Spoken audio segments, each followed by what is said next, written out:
announce a big partnership with SK Group, where our companies are going to enter into a business partnership where we do over $500 billion of business with each other, whether it's consumption of and purchasing of memories or selling AI supercomputers to them as they scale out 2 gigawatts of AI factories. There's a whole bunch of other announcements. We're investing $1 billion in Naver to help. They're the Korea's leading AI cloud. They're going to scale up in Korea up to they're going to scale up 200 megawatts, I think it is, and they're going to expand across the world. And so we have a whole bunch of announcements that we're making today. With the expanded SK relationship, there's also sort of more direct involvement with NVIDIA on the roadmap for HBM, future generations of HBM. Talk about that. You know, I remember you being on stage earlier this year saying 5 years ago we told our supply chain what was going to happen, and it did happen. And you gave some credit to the memory makers in going with you on that journey. But clearly you want to be involved in the direction of travel for future generations of HBM. Yeah, we're working together on, of course, we started with HBM2, worked on HBM3, 3E, 4, 4E, and then beyond. And so we've got a whole roadmap of memories that we're working on together. It is also the case that the semiconductor industry has really changed. And the reason for that, because we used to build computers for people to use, and we're going to still continue to build incredible computers. These are now processing AIs for humans to collaborate with. But in the future, we also have AI agents and robots, and they're going to be using computers. So instead of just 1 billion people using computers, we're going to have 100 billion agents and billions of robots all using computers. The computer industry, the chip that's built on top of the chip industry, surely is not big enough. And so this is one of the realizations of the semiconductor industry, that now computers are built not just for people to use, but computers are being built for computers to use. My guess is that the semiconductor industry is probably going to have to be 10 times larger than it is today over the next decade or so.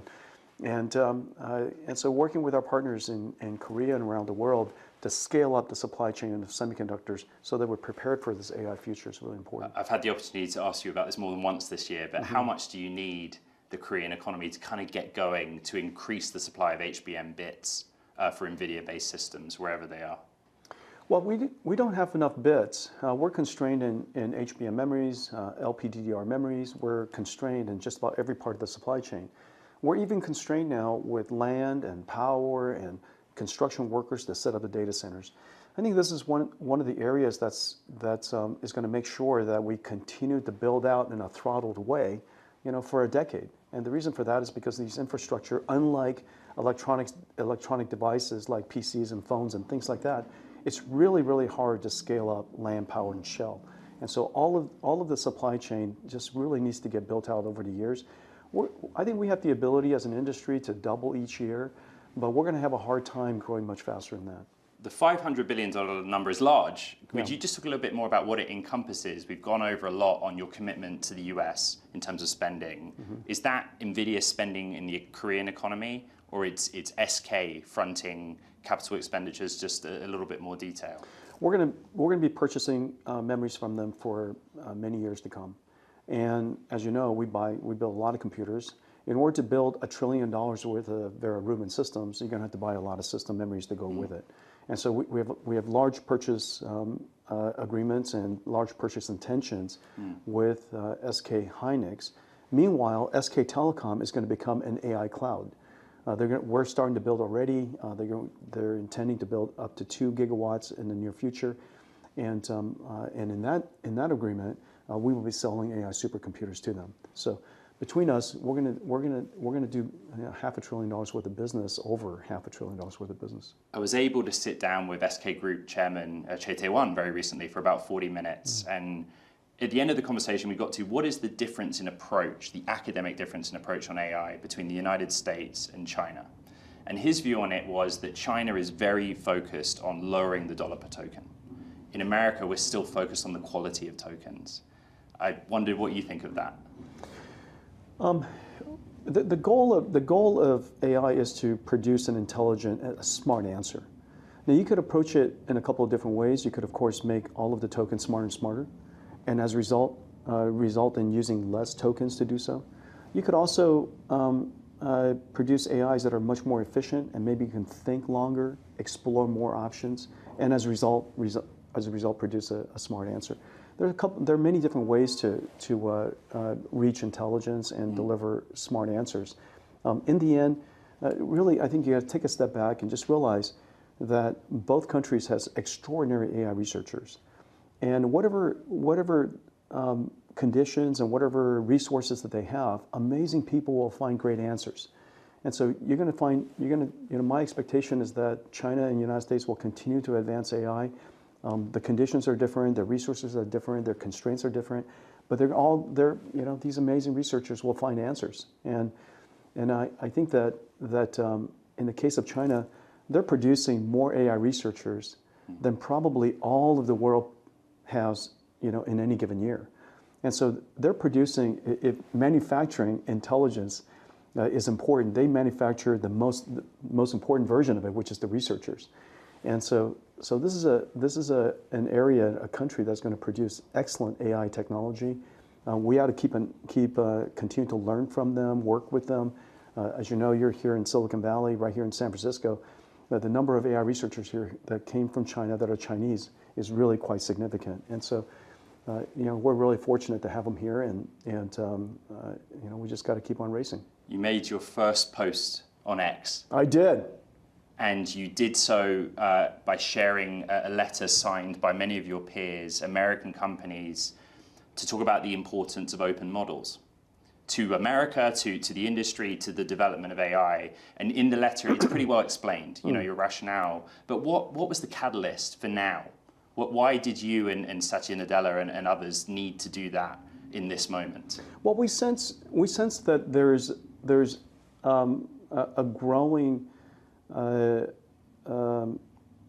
sentiment that and the wrong sentiment for open models. It's really important to realize that open models is essential for safety. Open models is essential for security, for cybersecurity. Open models are essential for innovation. It's necessary for startups. It's necessary for sovereignty, company sovereignty. I see a future where the world uses tons of closed models. And I encourage everybody, including my company, to use OpenAI and Claude and Cursor and Cognition and Perplexity. Use everything that you can because it's out of the cloud, because it's just easier. And you build only what you must. And so in order to build what you must, you need to have open models to do that with. And the areas where we must, maybe it's because we have expertise that we simply cannot afford to share. This is our company's alpha, our company's intelligence, and we have to make sure we keep that proprietary. Maybe it's because our company works in an industry that's regulated, and therefore we simply can't pass along the service level agreement, and we have to make sure that we can deliver fully on the service and the promise that we sign up for. Maybe it's something to do with sovereignty, that you simply, in a particular country, you have to have your own AI. You have to control your own AI. Whatever those reasons are, it could be cost reasons, but I think that largely I would recommend people build their own AIs, especially when they need to control it for whatever reason. And so I think the future is going to have lots and lots of use of AI that's closed and AI that's open, that you can then build your own AI. Now, one of the things that people misunderstand about these open models is, yes, you can host it yourself, but you can build your own computer, but most people use computers in the cloud. Frankly, I think closed models are cheaper. If you don't have to build it yourself, if you don't have to train it yourself, it costs a lot of expertise to fine-tune and maintain and guardrail and keep it safe and evaluate it, and of course even build computers to host it. So there's nothing cheap about doing that. The reason why you need open models is because you need to have control, because you need to adapt something for your own very specialized use cases. And so I think there's a lot of misunderstanding about closed versus open. We felt that it was important for people to understand that there's a world for both. Open-weighted versus open source as well. There is a distinction.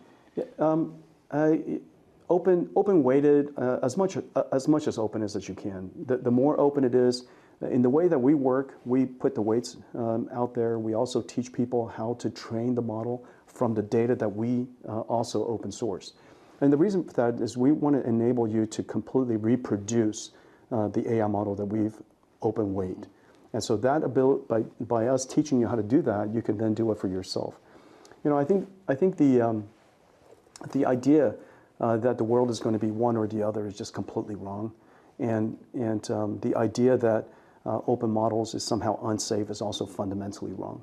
And so we just want to make sure that people understand. To finish our conversation, you know, the two big case studies were the release of Kimi K3, which on an open-weighted basis releases fully July 27th, and then the case study of two OpenAI models mistakenly accessing Hugging Face's systems, and Hugging Face trying to use an open model in its defense, where the guardrails were a factor. Would you just reflect on those two? I know that you've been asked about them, but yeah. they seem to be like really big moments in AI overall. Those are perfect canonical examples. Just because something is closed doesn't necessarily therefore make it safe or secure. It is possible for a model to be jailbroken. It's possible for a model to be, if you will, stolen. It could be possible that somehow it's leaked from the inside.